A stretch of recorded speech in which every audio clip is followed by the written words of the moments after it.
Want to preface the next words that are going to come out of my mouth with this. This is going to sound crazy, but what if I told you the World Cup had attributes to it that actually suggested that the Earth is flat? I know what you're thinking. That is the most illogical bullshit I've ever heard in my entire life. But allow me to explain. It wasn't that they were kicking around a ball that suggested that the Earth was flat. It was the flight home. And for all the people that are seeing this that aren't familiar, let me give a little bit of context. There's a lot of emergency flight path landings that don't make sense if the Earth is a ball spinning around the sun or spinning at all. Take this flight for example. From Argentina to India, and they emergency landed in Amsterdam. Right on the line. For some reason, flights just make more sense on flat Earth. It's like the Earth's flat. But again, yeah. This one's pretty bad. This one's pretty bad for the heliosexuals. From Auckland to Los Angeles is where they emergency landed. This is what it looks like on the globe.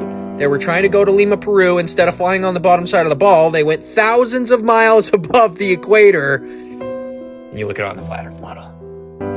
Now, let's relate this logic back to the World Cup flight home. Argentina landed in Rome with World Cup trophy.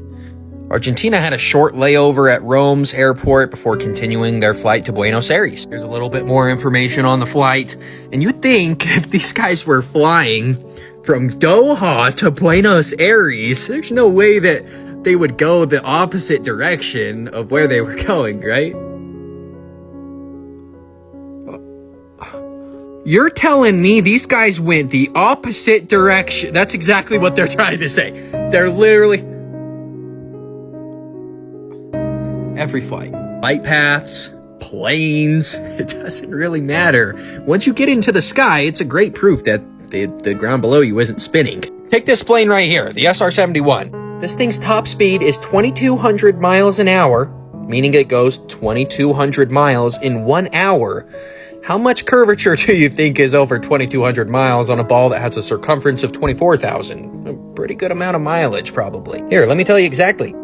This plane would have to drop 9.5 miles every 60 seconds, meaning it would also have to drop 836 feet per second to stay at the same altitude if the Earth's surface were curved. Because think about it, it would fly off into space if this wasn't the case. Maybe the Earth is a level plane. Think about it. And if you want to think about more subjects other than this, check out my podcast.